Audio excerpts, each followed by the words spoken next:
Hello बच्चों, good evening मेरे प्यारे बच्चों। मैं आपका math teacher Rakesh sir math technique classes में आपका स्वागत करता हूं। जी हाँ बच्चों, फिर मैं अपने समय पर उपस्थित हूं और आप लोग जान रहे हो कि हम लोगों का ज़बरदस्त टॉपिक चल रहा है। वो क्या है? Integral calculus. जी हाँ, इंटीग्रल कैलकुलस हम लोग का चल रहा है और इंटीग्रल कैलकुलस में इंटीग्रेशन आपको बता रहे हैं भाई, इंटीग्रेशन को समझा रहे हैं, है ना।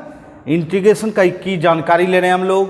जी हाँ बच्चों, इंटीग्रेशन मैंने आपको बताया कि इंडिफिनिट एंड डेफिनिट दो पार्ट में डिस्ट्रीब्यूट है बच्चों, और हम लोगों ने इंडिफिनिट इंटीग्रेशन स्टार्ट कर दिया है। तो प्रीवियस क्लास में, जी हाँ बच्चों, प्रीवियस क्लास में, पिछले क्लास में आप लोगों को सबसे पहले मैंने फंडामेंटल, जी हाँ, जीरो लेवल का इंटीग्रेशन निकालने के लिए सिखाया बच्चों। जी हाँ, जीरो लेवल का। बट अब आपको धीरे धीरे अच्छे फंक्शन का इंटीग्रल निकालना है, तो निश्चित तौर पर आपको नए नए रास्ते को जानना होगा, तभी हम लोग, है ना, कॉम्प्लेक्स फंक्शन, अच्छे फंक्शन का इंटीग्रल प्राप्त कर सकेंगे, है ना।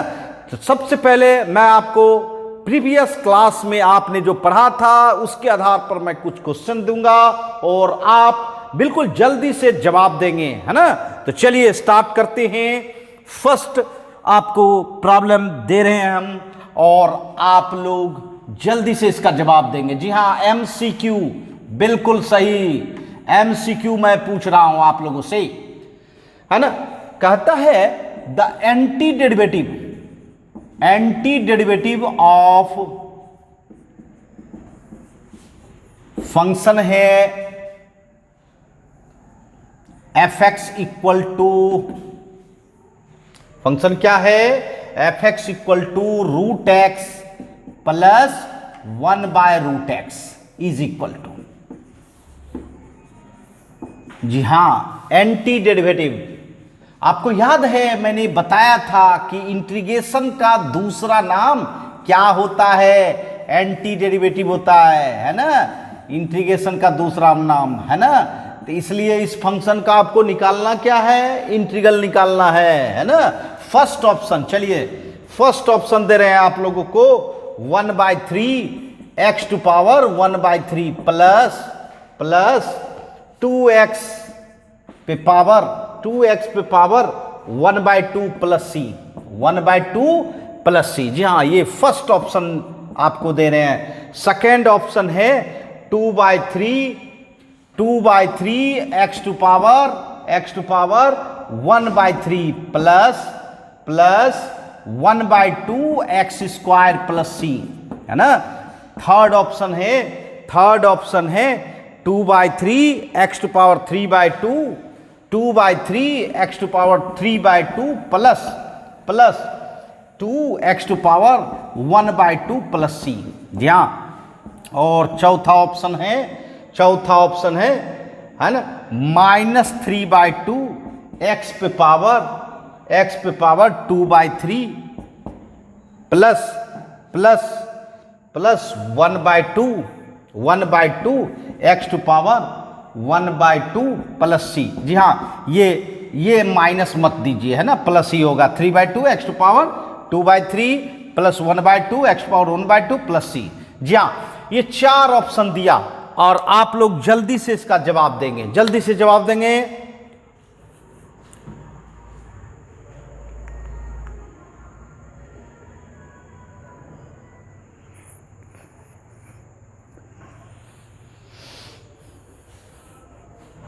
दे रहे हैं जवाब? जी हाँ, जल्दी से जवाब दीजिए। आपके पास 10 सेकंड है जवाब देने के लिए, है ना। 10 सेकंड आपको समय दे रहा हूं बच्चों, जल्दी से जवाब दे।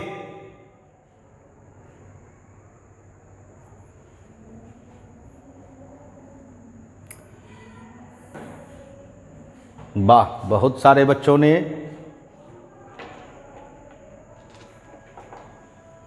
चलिए मैं भी बनाता हूं। जी हाँ, मैंने कहा इस फंक्शन का आपको एंटी डेरिवेटिव, मतलब डेरिवेटिव का एंटी मतलब अपोजिट निकालना है, और जैसे ही डेरिवेटिव का एंटी होता है मतलब इंटीग्रेशन आपको निकालना है। चलिए, इसका मतलब है एफ एक्स का इंटीग्रेशन आपको प्राप्त करना है। चलिए, root X plus 1/√x dx, है ना।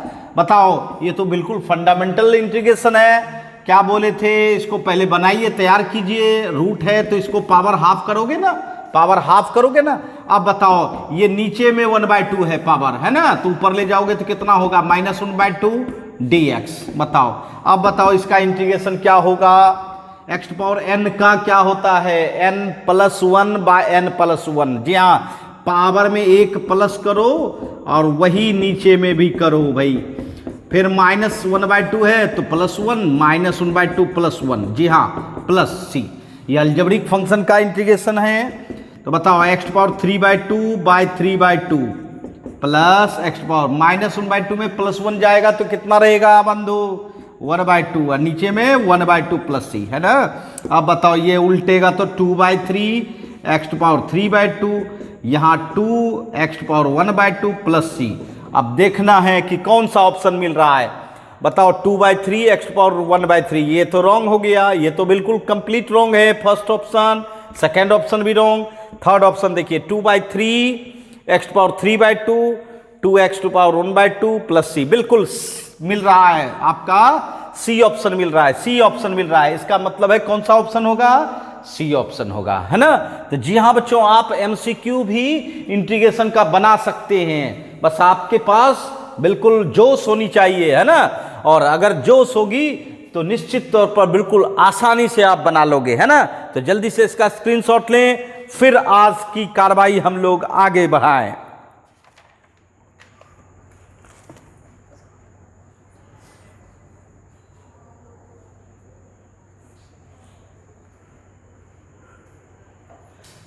चलिए हम लोग बढ़ते हैं। आज हम लोगों को जबरदस्त चीज जानना है बच्चों, क्योंकि अभी तक तो हम लोग इंटीग्रेशन को हल्का रूप में जान रहे थे, बिल्कुल इजी रूप में जान रहे थे। बट इंटीग्रेशन को भली भांति जानना है तो उसके रास्ते पर चलना होगा, तभी हम लोग मंजिल तक पहुंच पाएंगे। और मैं आज वही रास्ता आपको बताने जा रहा हूं। जी हाँ बच्चों, मैं आज बताने जा रहा हूं कि आप किसी भी फंक्शन का इंटीग्रल करने के लिए आपको किस रास्ते चलना चाहिए। और जब आप मेरे रास्ते चलोगे, जी हां बिल्कुल मेरे रास्ते चलोगे, तो आप निश्चित तौर पर 100% अपने मंजिल तक पहुंचोगे। इसका मतलब आप इंटीग्रल कर पाओगे। जी हां बच्चों, एक्चुअल में इंटीग्रल निकालने के लिए हम आपको 4 रास्ते बताएंगे, और इस रास्ते को मैथमेटिक्स क्या कहता है, मेथड, है ना। जा मेथड कहता है बच्चों। फर्स्ट रास्ता है आपका बच्चों, फर्स्ट, जी हां ये फर्स्ट रास्ता है method of transformation, method of transformation. अब देखिए इस रास्ते का क्या मतलब है, ये भी समझते हुए जाएंगे हम लोग। मेथड ऑफ ट्रांसफॉर्मेशन, ट्रांसफॉर्मेशन मतलब क्या होता है, चेंज करना। ट्रांसफॉर्मेशन मतलब चेंज करना, परिवर्तन करना, एक फंक्शन को दूसरे फॉर्म में बदलना, एक फॉर्म से किसमें बदलना, दूसरे फॉर्म में बदलना। तो जी हां बच्चों, मैं बार बार रिपीट कर रहा था कि आप जब तक फंक्शन को, जी हां फंक्शन को जिसका आप इंटीग्रल निकालना चाहते हो, जिसका इंटीग्रल निकालना चाहते हो, सपोज करो इस फंक्शन का इंटीग्रल निकालना चाहते हो, ये फंक्शन है आपका, ये फंक्शन है, और मैं कहना चाहता हूं इस फंक्शन को जब तक आप पहचानोगे नहीं, जानोगे नहीं, तब तक इंटीग्रल प्राप्त नहीं कर सकोगे। जी हां, और यह तभी जानेंगे जब आप, प्रीवियस क्लास में हमने आपको 20 स्टैंडर्ड फंक्शन का इंटीग्रल सिखाया था बच्चों। जी हां 20 इंटीग्रल, मैंने कहा था कि इस 20 इंटीग्रल को आपको मेमोरी में रखना है, और क्योंकि उससे आपकी पहचान होगी, उसी से आप पहचाने जाओगे। जी हाँ बच्चों, और उसी से आप इंटीग्रल प्राप्त कर पाओगे। अगर उस 20 में कोई रहेगा तभी आप इंटीग्रल निकाल पाओगे, अदरवाइज इंटीग्रल निकालने में परेशानी होती है बच्चे। इसीलिए मैं आपको रास्ता बता रहा हूं कि कैसे आप अपने उस 20 इंटीग्रल में पहुंच सकोगे। जी हां बच्चों, यह एफेक्ट्स है। अगर आप इसकी पहचान नहीं कर पा रहे हो तो सबसे पहले इसमें लगाओ ट्रांसफॉर्मेशन। जी हां, मतलब इसको सिंप्लीफाई करो, तोड़ो, है ना। तोड़ने का मतलब है मल्टीप्लाई, डिवीजन एंड पावर, ये सब चीज से आप उसको हटाओ, कर डालो। मैंने क्या बोला था, मल्टीप्लाई रहे कर डालिए पहले, डिवीजन रहे करिए, उसके बाद पावर रहे तो उसको एक्सपेंड कर दीजिए। जी हाँ बच्चों, और जब आप ऐसा करोगे तो उस 20 में आप चले जाओगे। जी हाँ, जो आपने 20 इंटीग्रल देखा था, 20 इंटीग्रल फंक्शन का आपने इंटीग्रल देखा था, वो 20 में अगर चले जाते हो तो बच्चों क्या कर सकते हो, इंटीग्रल प्राप्त कर सकते हो। तो जी हाँ, ट्रांसफॉर्मेशन का यही मतलब होता है, अर्थात इस फंक्शन को सिंप्लीफाई करके क्या करना, उस 20 स्टैंडर्ड फंक्शन में ले जाना, जिसका हम लोग इंटीग्रल जानते हैं। तो ये फर्स्ट रास्ते हैं। अगर इससे नहीं हुआ, बाय चांस ऐसा भी होता है भाई कि सिर्फ हम लोग सिंप्लीफाई करके, है ना, उस 20 में नहीं जाते हैं, नहीं जा पाते हैं, तो फिर हमारे पास क्या रास्ते बचते हैं बच्चों, तो तब हमारा दूसरा रास्ता काम करता है, मेथड ऑफ सब्स्टिट्यूशन। जी हाँ, सब्स्टिट्यूशन अर्थात ये हुआ, सब्स्टिट्यूशन का मतलब क्या होता है, प्रतिस्थापन, किसी के जगह पे किसी को रखना। जी हाँ बच्चों, जब हम देख रहे हैं कि हमारा ट्रांसफॉर्मेशन से काम नहीं हो पा रहा है, तो निश्चित तौर पर उस फंक्शन में कुछ आपको एक्स्ट्रा सब्स्टिट्यूट करना होगा, और उस सब्स्टिट्यूशन से आपका उस 20 इंटीग्रल, जहां हर जगह मैं वही बोलूंगा कि आपको उसी 20 स्टैंडर्ड फंक्शन में ले जाना होगा, तभी आप इंटीग्रल प्राप्त कर पाओगे, क्योंकि बिना पहचाने आप इंटीग्रल नहीं प्राप्त करोगे, नहीं प्राप्त कर पाओगे। जी हाँ बच्चों, तो सब्स्टिट्यूशन में वही होता है कि आप इसमें कुछ ऐसा सब्स्टिट्यूट करो जिससे ये ट्रांसफर हो जाए, किस रूप में, उस 20 स्टैंडर्ड फंक्शन में, जिससे कि आप उसका इंटीग्रल प्राप्त कर सकोगे। जी हाँ बच्चों, बट ऐसा भी होता है कि अगर सब्स्टिट्यूशन से मेरा काम नहीं हो पा रहा है ना, हम अपने उस 20 स्टैंडर्ड फंक्शन में नहीं जा पा रहे हैं, तो फिर आपके सामने तीसरा रास्ते बचते हैं। तीसरा रास्ता हम लोग चलेंगे, इसका नाम है मेथड ऑफ बाय पार्ट्स। जी हाँ, मेथड ऑफ बाय पार्ट्स। जी हाँ, ये पार्ट्स, ये मेथड जो है, इस मेथड से भी आपको हम, है ना, किस रूप में ले जा सकते हैं, तो 20 स्टैंडर्ड इंटीग्रल फॉर्म में ले जा सकते हैं। जी हाँ बच्चों, इस मेथड, इस रास्ते से हम लोग जा सकते हैं बच्चों। बट ऐसा भी होता है कि इस रास्ते से अगर मंजिल नहीं मिली, तो फिर चौथा रास्ता है हमारे पास, और वह चौथा रास्ता है बच्चों मेथड ऑफ पार्शियल फ्रैक्शन। जी हाँ, पार्शियल फ्रैक्शन, इसका मतलब है, फ्रैक्शन मतलब होता है भिन्न, जिसमें नोमिनेटर एंड डिनोमिनेटर रहता है, अंश और हर रहता है, और उसको पार्शियल मतलब छोटे छोटे फ्रैक्शन में, पार्शियल मतलब होता है छोटा छोटा फ्रैक्शन। जी हाँ, बड़े फ्रैक्शन को छोटे छोटे फ्रैक्शन में डिस्ट्रीब्यूट कीजिए और तब आप इंटीग्रेशन निकालिए। जी हाँ बच्चों, तो इस मेथड का भी प्रयोग कर सकते हैं हम लोग। और अगर ये चारों रास्ता मेरा खत्म हो जाए और तब भी हम किसी फंक्शन को अगर उस 20 इंटीग्रल में नहीं ले जा पा रहे हैं, तो इसका मतलब है हमारे पास फिर तब पांचवा कोई रास्ता नहीं होता है बच्चों, है ना। तो निश्चित तौर पर आपके पास जो भी फंक्शन आएंगे वह इस चार रास्ते जरूर चलना है। फर्स्ट अगर हो जाता है तो इसका मतलब है बहुत अच्छी बात है, फिर आगे जाने की जरूरत नहीं है। और फर्स्ट से नहीं होता है तब सेकंड को अपनाएंगे, और फिर सेकंड से अगर नहीं होता है तब थर्ड को अपनाएंगे, और थर्ड से नहीं होगा तब फोर्थ अपनाएंगे। इसका मतलब है ऐसा नहीं है कि जंप कर जाएंगे। मेरी बात समझ रहे हैं? जी हाँ, इसीलिए बच्चों ये सबसे पहला जनरल रास्ता है, इसमें कुछ खास रास्ता हुआ और ये विशेष रास्ता हुआ। जी हाँ, ये बाय पार्ट्स जो है विशेष रास्ता हुआ, स्पेशल रास्ता, मतलब इसमें जो है आपको कुछ खास खास फंक्शन का इंटीग्रल निकालने के लिए सीखना है ना।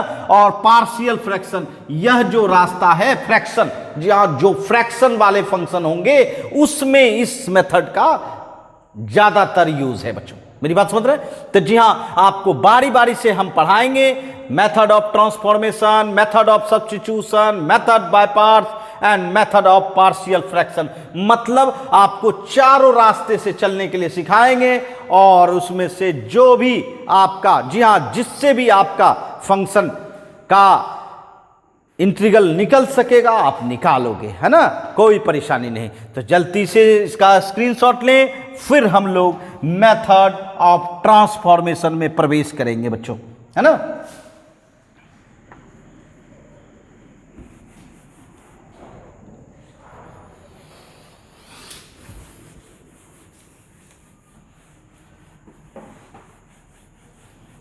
आइए, आज जो हम लोग की शुरुआत हो रही है फर्स्ट रास्ते से, मतलब पहला रास्ता हम आपको चलने के लिए सिखाएंगे।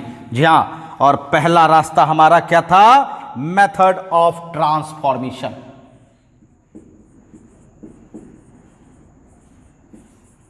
ऑफ ट्रांसफॉर्मेशन अर्थात ये रास्ते जो है हम लोगों को मंजिल तक पहुंचाती है।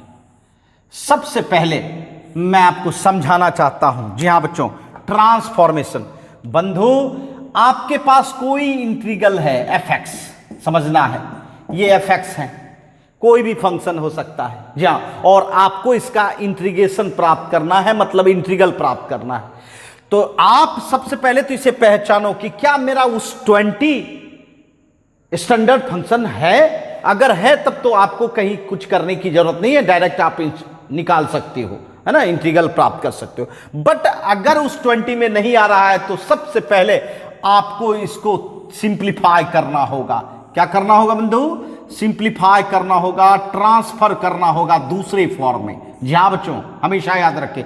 और इस जगह कोई भी फंक्शन हो, अलजबरा हो, ट्रिगोमेट्री हो, एक्सपोनेंशियल हो, लॉग हो, या कोई भी फंक्शन हो, निश्चित तौर पर आपको सिंप्लीफाई करके स्टैंडर्ड फंक्शन बनाना है। जी हाँ बच्चों, एसएफ, स्टैंडर्ड फंक्शन, मतलब जिस फंक्शन को आप पहचान सको, क्योंकि जब तक आप पहचानोगे नहीं तब तक आप इंटीग्रल नहीं निकाल सकते हो। इसमें यही सबसे बड़ा डिमेरिट है बच्चों।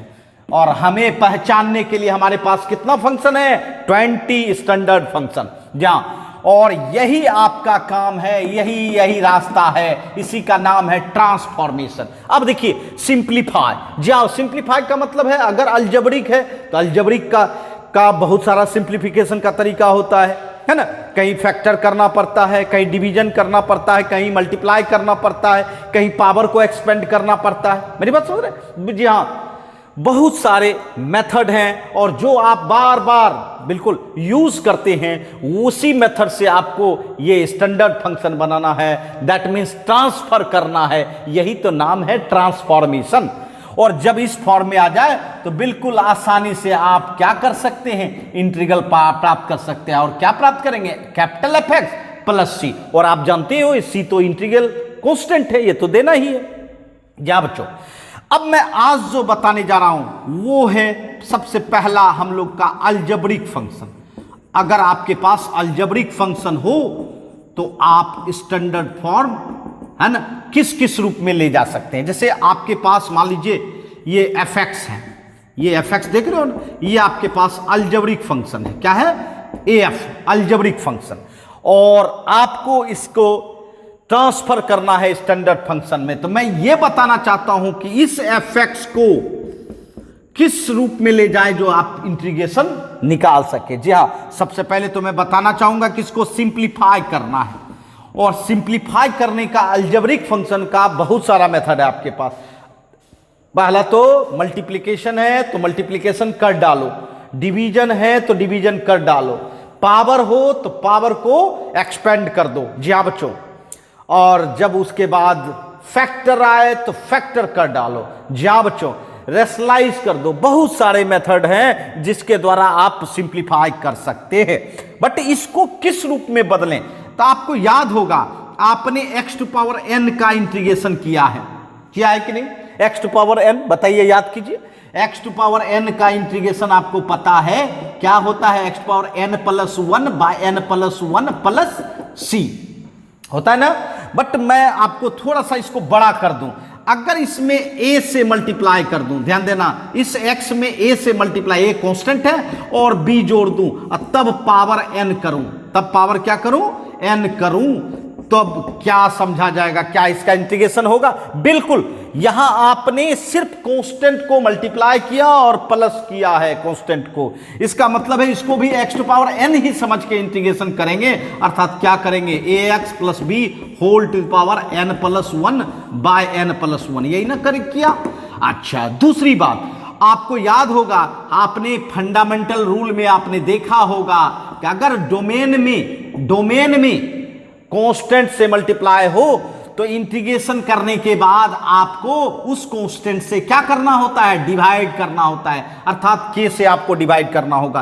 क्या ऐसा कोई है आपके पास? बिल्कुल है। x के मल्टीप्लाई में कौन है? a, बट प्लस से कोई फर्क नहीं पड़ता है, याद रखना। मैं ये भी कहना चाहता हूं, इसको डिफरेंशिएट कर दीजिए, ये जो ax प्लस बी है इसको डिफरेंशिएट करोगे तो क्या मिलेगा बताओ तो? ax का डिफरेंशिएशन a और b का तो 0 हो जाएगा, तो जो डिफरेंशिएशन बचा है ना उसी से आपको डिवाइड करना होगा। जरा सा मेरा अनुभव लीजिए बच्चों, मैं क्या कर रहा हूं। जी हां, अर्थात एक तो डायरेक्ट आप ये भी सोच सकते हो कि भाई कांस्टेंट से डिवाइड करना है, बट आपके दिमाग में ये भी रहना चाहिए, ये भी सोच सकते हो कि अगर हम इसको डिफरेंशिएट करें ax प्लस बी तो बताओ क्या मिलेगा? a मिलेगा, क्योंकि b तो 0 हो जाएगा डेरिवेटिव करने पर, क्योंकि अकेला कोई भी कांस्टेंट रहता है तो उसका डेरिवेटिव 0 होता है बच्चों। तो निश्चित a बचा, तो इसी a से डिवाइड करना है। मेरी बात समझ रहे हैं? जी हां बच्चों, तो अगर इस फॉर्म में हम अलजेब्रिक फंक्शन को ले जाते हैं तो बिल्कुल आसानी से आप इंटीग्रल कर सकते हैं। जी हां, अब फिर देखिए मैं आपको बताऊं, आपको याद है 1/x आपने इंटीग्रेशन किया है 1/x का, बताओ जल्दी से क्या है 1/x? किसका डेरिवेटिव है बताओ? log x का, है ना। तो निश्चित तौर पर 1/x का इंटीग्रल कौन होगा? log x होगा बंधु। तो यहां भी मैं चाहता हूं कि 1/x करूं, लेकिन इसके साथ थोड़ा सा, है ना, थोड़ा सा बड़ा फंक्शन बनाओ, इसमें a से मल्टीप्लाई करो और b जोड़ दो, a से मल्टीप्लाई करो b जोड़ दो, इसका मतलब है कांस्टेंट मल्टीप्लाई भी कर रहे हैं, कांस्टेंट जोड़ भी रहे हैं, है ना, तो कोई फर्क नहीं पड़ता है। इसका भी इंटीग्रेशन आपको 1/x समझ के ही करना है, अर्थात क्या करेंगे, log ax प्लस b, है ना। लेकिन फिर वही बात मैं कहूंगा, इसके पास भी कांस्टेंट है, अर्थात x के मल्टीप्लाई में है कितना, a, तो a से आपको क्या करना चाहिए, डिवाइड करना चाहिए। मेरी बात समझ रहे हैं? डिवाइड करना चाहिए, बिल्कुल डिवाइड करेंगे तो आपका इंटीग्रेशन हो जाएगा। और जानिए डेरिवेटिव भी करेंगे, जी हाँ, डिफरेंशिएट भी करिएगा ax प्लस b, तो क्या मिलेगा आपका a, तो a से डिवाइड किए, है ना। जी हाँ बच्चों, उसके बाद आता है बच्चों 1/1 प्लस, है ना, 1/√1 माइनस एक्स स्क्वायर। क्या आपने इसको देखा है? बिल्कुल, 1/√1 माइनस एक्स स्क्वायर किसका डेरिवेटिव है? तो साइन इनवर्स एक्स का। इसका मतलब है अगर ये अलजबरा रूप 1/√1 माइनस एक्स स्क्वायर भी हो जाता है तो हम लोग साइन इनवर्स एक्स लिख सकते हैं, है ना। चलिए, उसके बाद अगर माइनस लग जाए तो क्या हो जाएगा, कॉस इनवर्स एक्स, नहीं माइनस लग जाए। जी हाँ बच्चों, अगर हम कहें -1/√1 माइनस एक्स स्क्वायर तो क्या हो जाएगा बंधु, कॉस इनवर्स एक्स हो जाएगा ना। जी हाँ, उसके बाद अब 1/1 प्लस एक्स स्क्वायर रहेगा, बताओ 1/1 प्लस एक्स स्क्वायर किसका डेरिवेटिव है? तो टेन इनवर्स एक्स का, है ना। और इसी में माइनस लग जाए बंधु, माइनस लग जाए तो उसका इंटीग्रल क्या हो जाएगा, तो कॉट इनवर्स एक्स हो जाएगा, है ना, कॉट इनवर्स एक्स हो जाएगा। उसके बाद अब रह गया, देखिए अब रह गया क्या, 1/x√x स्क्वायर माइनस 1, है ना। बताओ ये किसका डेरिवेटिव है, बताओ जल्दी से, सेक इनवर्स एक्स का। किसका डेरिवेटिव है? सेक इनवर्स एक्स का। और अगर इसमें माइनस लग जाए तो फिर ये कॉसेक इनवर्स एक्स हो जाता है बच्चों। जी हां, अर्थात इतना अलजेब्रिक फॉर्म है जिस फॉर्म में ले जाने के बाद आप इंटीग्रल प्राप्त कर सकते हो। जी हां बच्चों, मेरा यह कहना है कि यह अलजेब्रिक फंक्शन है, इसको सिंप्लीफाई करके या तो आप ax प्लस बी होल पे पावर n बना लो, उससे इंटीग्रेशन कर सकते हो, या 1/ax प्लस बी बना लो, उससे इंटीग्रेशन कर सकते हो, या 1/√1 माइनस एक्स स्क्वायर बना लो, उससे इंटीग्रेशन कर सकते हो। माइनस लगाओगे कॉस इनवर्स हो जाएगा, फिर 1/1 प्लस एक्स स्क्वायर हो जाएगा, उसका इंटीग्रेशन हो सकता है। अब माइनस लगाओगे तो हो जाएगा, फिर 1/x√x स्क्वायर माइनस 1 का हो जाएगा, माइनस लगाओगे तो वो हो जाएगा। इसका मतलब है ये 6 जो है ITF का ही है, और फिर ये 2, इसका मतलब है आपके पास 8 ऐसा फंक्शन है है ना, इस फंक्शन में मतलब अलजेब्रिक फंक्शन को अगर ले जाया गया तो इसका मतलब आप इंटीग्रेशन कर सकोगे। मेरी बात समझ रहे हैं? जी हाँ बच्चों, तो समझ गए होंगे। काफी मैं आपको रास्ते पर चलाने का प्रयास कर रहा हूं, है ना। तो चलिए इस पर हम एग्जाम्पल भी लेंगे। पहले जल्दी से स्क्रीनशॉट ले लें।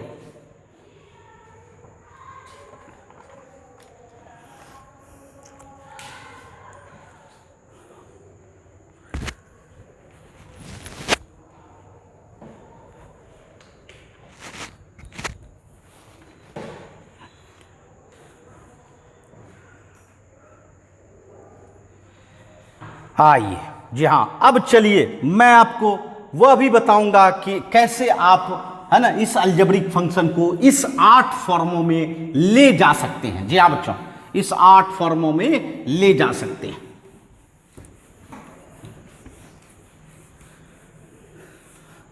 हाँ बिल्कुल, एक बात तो तय है कि मैं आपको रास्ते पर लेके चलूंगा। जो रास्ते मैं दिखाऊंगा वह रास्ते से चलते जाओगे तो आपको कहीं कोई परेशानी नहीं होने वाली है।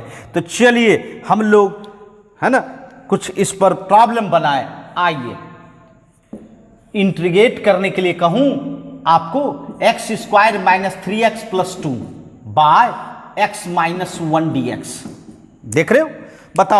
बताओ क्या है, किस तरह का फंक्शन है। निश्चित आपको लग रहा होगा डिवीजन, और मैंने आपको कहा था कि इंटीग्रेशन को, है ना, ये सब चीज से बचाना है आपको। अगर मल्टीप्लाई रहे तो पहले कर डालो, डिवीजन रहे उसको करो, पावर हटाओ, है ना। जी हाँ, तो ये सब यहां भी करेंगे। आपको डिवीजन हटाना है, कैसे हटाओगे? तो बंधु, डिवीजन हटाने का बहुत सारा प्रक्रिया है। एक तो डिवाइड कर देंगे तो वो भी हट जाएगा, एक दूसरा फैक्टर करेंगे, अगर उस फैक्टर में ये रह जाता है तो वो भी हट जाएगा। चलिए फैक्टर करते हैं। बताओ, x² - 2x - x + 2 बाय कितना, x - 1 dx। चलो बताओ, x कॉमन लो, x - 2, -1 कॉमन लो, x - 2 बाय कितना, x - 1 dx। x - 2 कॉमन लोगे, x - 2, x - 1। ये देखिए क्या आनंद है बच्चों, आपका ये जो नीचे वाला फैक्टर है वो कैंसिल हो गया। अब बताओ, आपके सामने जो फंक्शन दिख रहा है बिल्कुल सिंपल फंक्शन दिख रहा है ना। क्या इसका इंटीग्रेशन हम नहीं कर सकते हैं? यही तो है ट्रांसफॉर्मेशन, अर्थात इस फंक्शन का इंटीग्रल नहीं कर पाते, बट इसको हम लोग इस फॉर्म में ले आए, ट्रांसफर कर लिए, सिंप्लीफाई करके, तो हम आराम से इंटीग्रेशन कर पाएंगे। बताओ, x का इंटीग्रेशन क्या होगा? पावर क्या है? 1, तो 1 + 1 2/2, और 2 का क्या होगा? 2 dx का 2x + c। ये देखिए 2x + c। समझ रहे हैं मेरी बात? जी हाँ, तो देखा आपने कि कितनों क्लिष्ट है, हम लोग आराम से कर सकते हैं, आराम से, बिल्कुल इजी वे में। आइए फिर मैं बताऊं, integration x³ + 1 into x³ + 1 x - 2 by x² - x - 2 dx। जी हाँ, x² - x - 2 dx। बताइए क्या लग रहा है? यहां तो सब कुछ है भाई, मल्टीप्लाई भी है, डिवीजन भी है। तो जब तक मल्टीप्लाई एंड डिवीजन समाप्त नहीं होता है तब तक आप इंटीग्रेशन के काबिल नहीं हो, और उसके लिए आपको क्या करना होगा? सिंप्लीफाई करना होगा। अच्छा ये बताइए, a³ + b³, क्या आपने कभी देखा है अलजेब्रिक फार्मूला? बिल्कुल देखा होगा, a + b × a² - ab + b²। क्या ऐसा होता है कि नहीं बच्चों? जी हाँ, a³। अब देखिए 1 पर क्यूब मतलब क्या कहोगे? a³ + b³ क्या होगा? a + b × a² - ab + b² होगा ना। और ये देखिए ये x - 2, ये देखिए ये नीचे वाला क्वाड्रेटिक है, इसको भी फैक्टर कर ले। जी हाँ, फैक्टर, गुणनखंड करते हैं। बताइए 2 - 2x + x - 2, ऐसा ही होगा ना। आप बताइए x + 1 x² - x + 1 x - 2। नीचे में देखिए x कॉमन लीजिए, x - 2 + 1 x - 2 dx। क्या ऐसा होगा बच्चों? आप बताइए x + 1 x² - x + 1 into x - 2। बताइए यहाँ x - 2 कॉमन लीजिएगा, x + 1 dx। क्या लगता है आपका denominator? x minus two cancel हो रहा है, x प्लस वन कैंसिल हो रहा है, x square minus x plus one dx, ये देखो, ठीक है। अब बताओ इसका इंटीग्रेशन क्या होगा? एक्स स्क्वायर का 1 जोड़ो, पावर में 2 + 1 3 हो जाएगा, 3/3, 1 x का 2/2, 1 का x प्लस c, ये देखिए। जी हाँ, मैं बार बार कहता हूं कि मल्टीप्लाई, डिवीजन एंड पावर, ये तीनों हटाए, इसका मतलब आपका उस 20 स्टैंडर्ड फॉर्म में आ जाएगा और आराम से आप इंटीग्रेशन कर पाएंगे, है ना। तो देख रहे हैं बच्चों, जल्दी से इसका स्क्रीनशॉट लें, फिर और एग्जाम्पल आपको हम दें।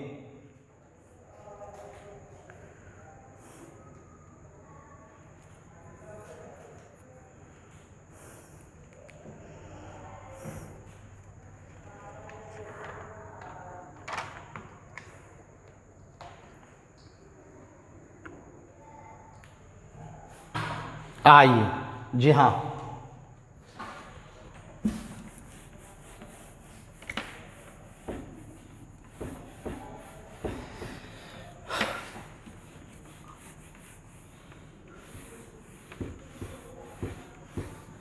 अब ये देखिए, कभी कभी ऐसा भी होता है ना, कभी कभी ऐसा भी होता है कि जितना इजी से सिंप्लीफाई हो गया था वैसा नहीं होता है। ये देखिए, आपके सामने ये फंक्शन है, सपोज कीजिए x square minus 1 by x square plus 1।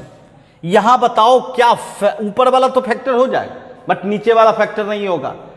क्या यह फैक्टर नहीं होगा तो कैंसिल होगा क्या? नहीं, कैंसिल नहीं होगा। तो आपको कैंसिल करने के लिए क्या करना होगा? बस एक्चुअल डिवीजन कर दो। जी हाँ, नीचे वाले से स्क्वायर ऊपर वाले में डिवाइड कर दो। ये देखो, डिवाइड कर दो, क्या दिक्कत है? अलजेब्रिक डिवीजन जानते ही हैं। अगर नहीं हो पा रहा है फैक्टर से कैंसिल तो आप डिवाइड कर दो डायरेक्ट। बताओ कितना बार में खिलाओगे? 1 बार में। X square plus 1 minus minus, ये कैंसिल, ये -2, है ना। जहां पढ़े हो गए बच्चों, भाज्य बराबर भाजक गुना भागफल जोड़ शेष। -2 है तो +2, है ना, -2 है तो -2 ही लिखेंगे ना। जी हाँ, अब ये बताइए, अब आपको लिखना क्या है? X square minus 1 by x square plus 1। आप इसमें क्या करो? एक्स स्क्वायर प्लस 1 से भाग दो। X square plus 1 by x square plus 1, -2 by x square plus 1, ये cancel, 1 - 2 by x square plus 1। ये देखो, अर्थात x square minus 1 by x square plus 1 के जगह पे आप क्या लिख सकते हो? बताओ क्या लिख सकते हो? 1 - 2 बाय एक्स स्क्वायर प्लस 1 लिख सकते हैं। एक्चुअल डिवीजन करके काम कर लो, बिल्कुल। अब बताओ, ये बताओ इसका इंटीग्रेशन dx -2 बाहर, 1 बाय एक्स स्क्वायर प्लस 1, ऐसा होगा। बताओ dx का इंटीग्रेशन क्या होता है? x -2। और ये बताओ 1 बाय 1 प्लस एक्स स्क्वायर था हमारा स्टैंडर्ड फॉर्म, बिल्कुल, tan इनवर्स x, अब प्लस c। ये देखिए, समझ रहे हैं मेरी बात? जी हाँ बच्चों, अगर आपके पास जुनून हो, है ना, तो सिंप्लीफिकेशन के बहुत सारे रास्ते हैं, उस रास्ते से चलकर हम लोग काम कर सकते हैं। ये देखिए, इसी पर मैं ये भी प्रॉब्लम देता हूं बच्चों, integration x⁴ plus 1 by x square plus 1 dx। क्या आप फैक्टर कर सकते हो? बिल्कुल नहीं। और फैक्टर करके आप यहां कैंसिल नहीं कर सकते हो, तो क्या आपके पास रास्ते बचे? कि डायरेक्ट आप डिवीजन कर दो, डायरेक्ट डिवीजन करो। बताओ, एक्स स्क्वायर प्लस 1 से डिवीजन करोगे, x4 प्लस 1 करोगे ना। चलिए डिवीजन करते हैं। एक्स स्क्वायर से करोगे x⁴ plus x square, minus minus, ये आपका कैंसिल, अर्थात क्या हो गया? -x square plus 1। फिर -1 से करो, -1 से करो, -x स्क्वायर -1, ये प्लस प्लस, ये आपका कैंसिल, कितना हुआ? 2। अब देखो, अब आप डायरेक्ट समझो भाई, है ना, डायरेक्ट समझो भाई। अगर पूरा रूप में लिखना चाहते हो, ये देखिए लिखना चाहते हो, तो देखो भागफल लिखा 1 और शेष क्यों बचता है? क्योंकि उसमें पूरा डिवीजन नहीं हो पाता है, इसलिए शेष में आपका एक्स स्क्वायर प्लस 1 ही रह गया। तो यहां भी आप कर सकते हो, जैसे आपको पूरे के जगह पे लिखना चाहते हो तो भागफल क्या है? एक्स स्क्वायर -1 और शेष कितना है? तो भाई प्लस 2 शेष है, लेकिन 2 में पूरा भाग नहीं लगा है, इसीलिए क्या लिखना चाहिए, एक्स स्क्वायर प्लस 1। मेरी बात समझ रहे हैं? जी हाँ, डिवीजन के रूप में रह जाता है। जैसे यहां डिवीजन के रूप में रहा था ना, एक्स स्क्वायर प्लस 1, -2 में रहा था ना, क्योंकि रिमाइंडर -2 था बच्चों। अब बताओ इसका इंटीग्रेशन, एक्स स्क्वायर का तो 2x, सॉरी एक्स स्क्वायर का इंटीग्रेशन करोगे ना, 1 का इंटीग्रेशन करोगे, 2 बाहर आएगा, 1/x स्क्वायर प्लस 1 का इंटीग्रेशन करोगे। बताओ एक्स स्क्वायर का क्या होगा, 2 + 1 मतलब 3/3, dx का क्या होगा x, और 1/1 + x स्क्वायर तो अभी आपने किया, tan इनवर्स x और प्लस c। जी हाँ, इस तरह से देखिए इसका भी इंटीग्रेशन आपने कर दिया। तो जी हाँ, बहुत सारे हमारे पास रास्ते मिल जाते हैं बच्चों। हाँ, अगर फैक्टर हो रहा है तो फैक्टर करेंगे, नहीं हो रहा है तो एक्चुअल डिवीजन करके हम लोग, है ना, डिवीजन को समाप्त करेंगे और तभी आप इंटीग्रल तक पहुंच सकते हैं। तो चलिए जल्दी से इसका स्क्रीनशॉट लें, फिर आगे बढ़ते हम लोग।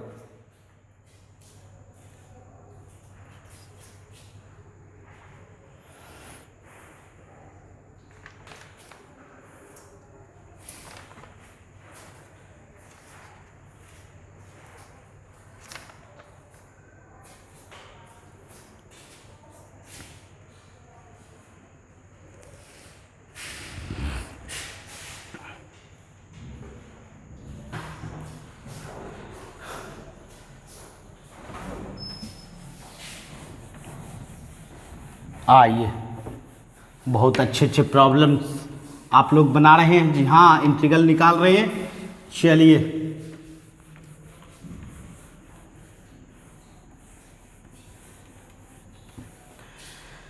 चलिए फिर मैं आपको एक अलग तरीके का फंक्शन लूँ, 1/√x + 4 -√x + 3।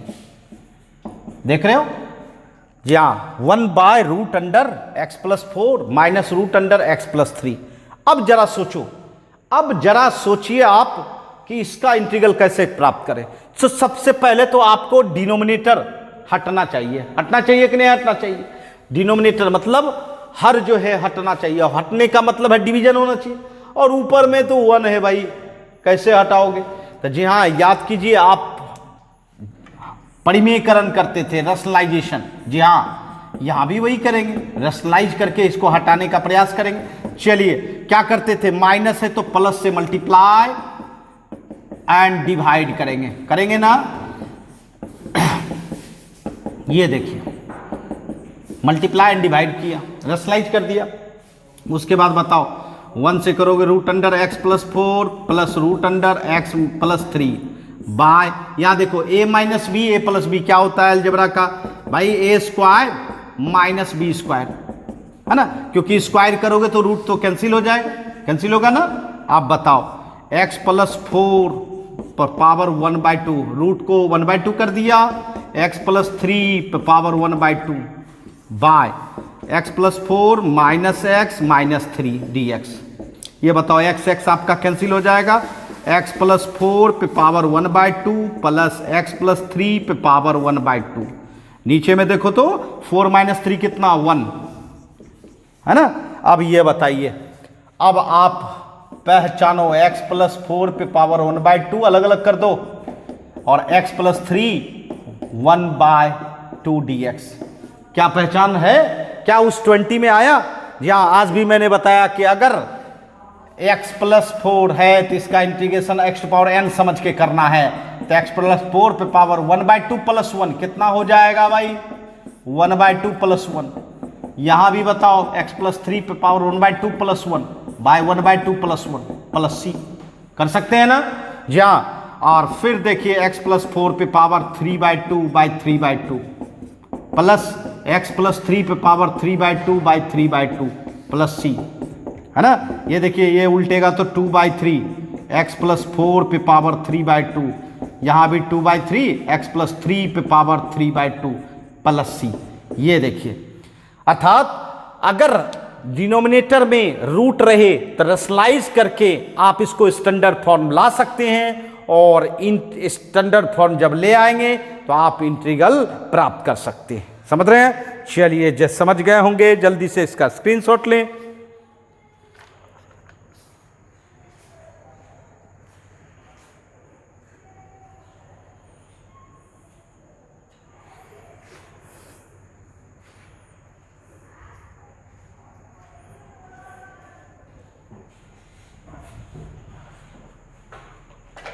समझ रहे हैं? जी हाँ, डिफरेंट कैटेगरी का मैं आपको प्रॉब्लम, है ना, हमेशा कोशिश कर रहा हूं कि बताऊं।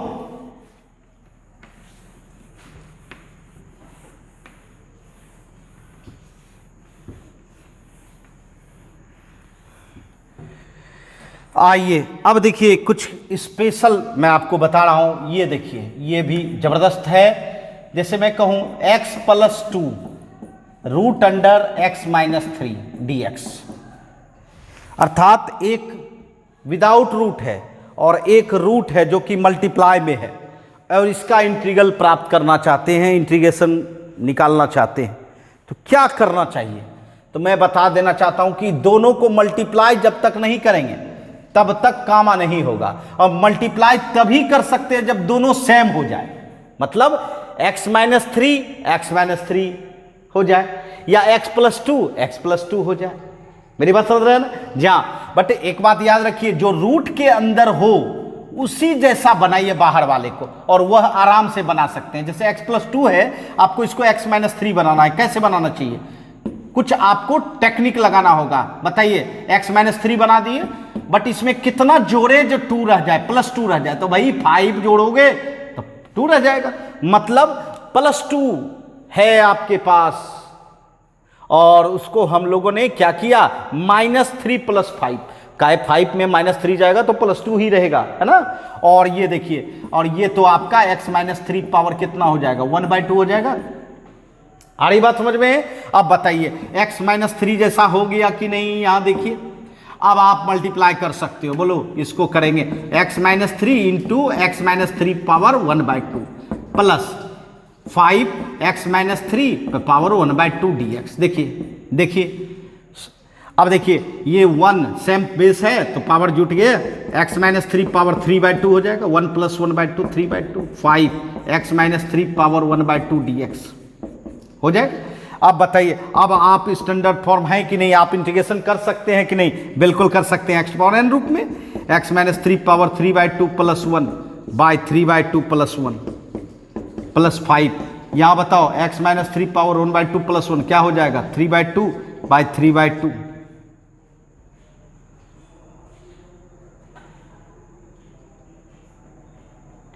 1/2 + 1 डायरेक्ट लिख दिया, 1/2 + 1, ठीक है, प्लस c।